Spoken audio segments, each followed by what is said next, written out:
So I'm going to just give you a really quick demonstration on how to go about doing found poetry. You have the directions in your in the section for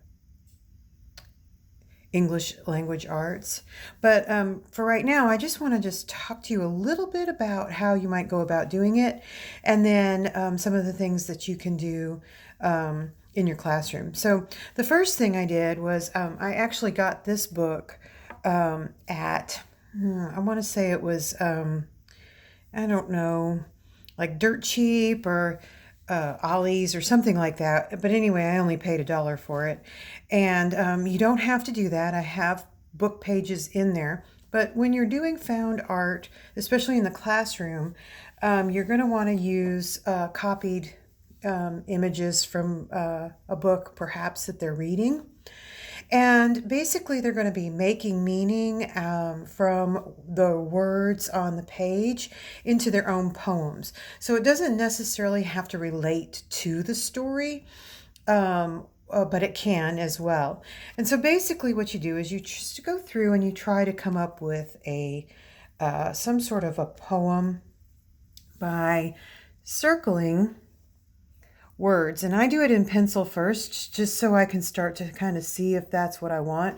So here with political leaders, I'm not going to use that one. Um, and, but I am going to use the other ones that I have here. So this one I'll just erase or probably just go over. Now, sometimes people just will block out what they don't want on there, and then all there will be is their poem. I don't do that. I actually just kind of put different like abstract shapes. But I've seen people do images that you can recognize, like trees or figures. But we're not going to do that today. I'm going to just do it how I normally do it. And then just know that however you decide to do it, if you decide to just block it out, that's fine. With art, though, if you want to have like an art component, it's best to go ahead and maybe create some sort of an abstract image. So I'm going to get rid of the S because I just want women. I don't want it to be possessive. And I'm going to outline or just circle the parts of the text that I'm going to use. And that way I don't block those out. And so I'm going to just do that really carefully. And I'm not really super attached to this book. Like I said, I only paid $1 for it.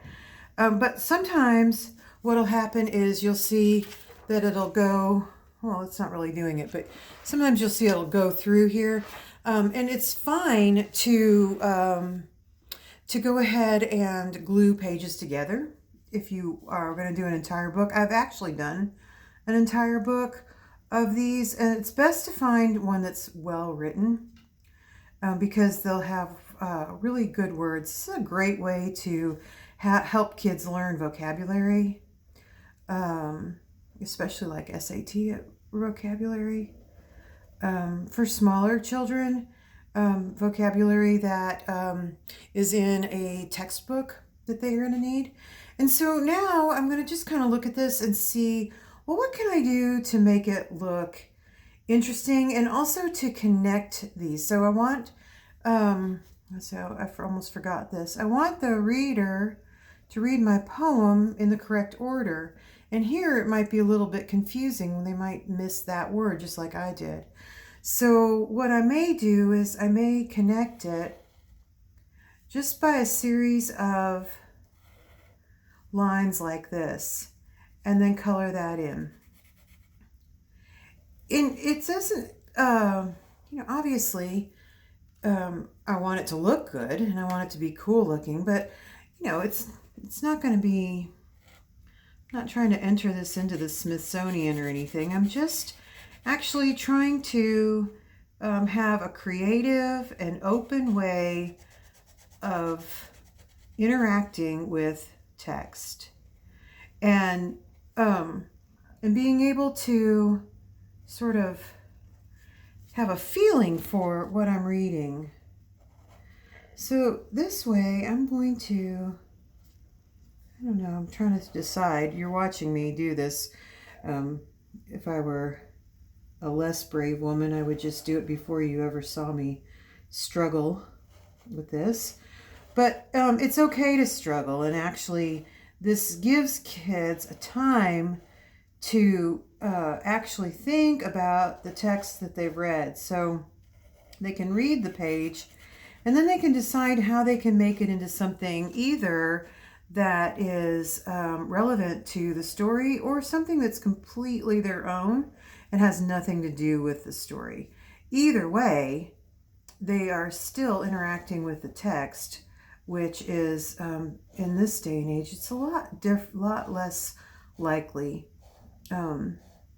We just spend just some quality time with the text that you are learning from. And so you can see, I don't actually have any idea what I'm doing until I do it.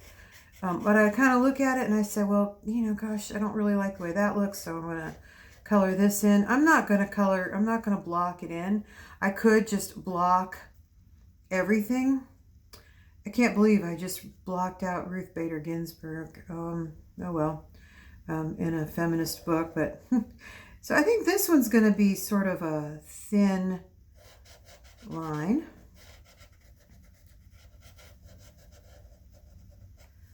And then I think I'm going to have almost like hands holding this word promises. I mean, obviously they're not going to be hands because, like I said, it's abstracted. But it's going to be on either side of it to sort of get that impression and feeling of being held on either side.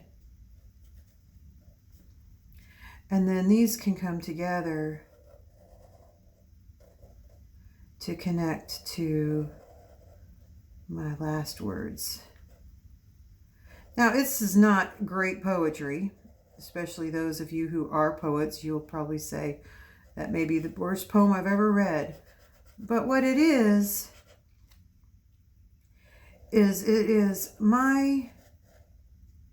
I went through the text and I looked for words that might go together and I put them together, regardless of what the text was meaning.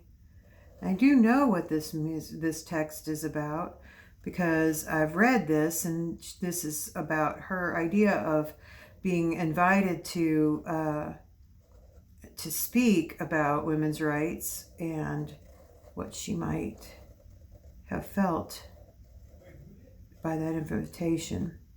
And so there's my poem. Now I can add embellishments to it, and I would say it would be, a good thing to do because I don't have very many words,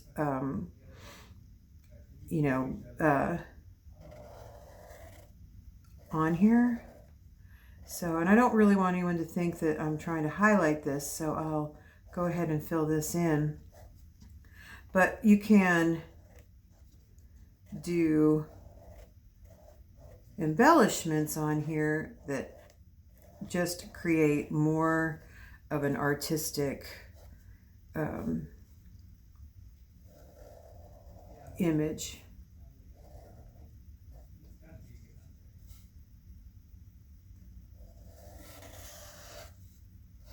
And I would imagine that there are people who would do a much better job than I'm doing, but we don't need to be intimidated by what we can't do. We just need to have fun doing what we can do. So, and it won't help if you feel that way with your kids because they're already intimidated enough by things.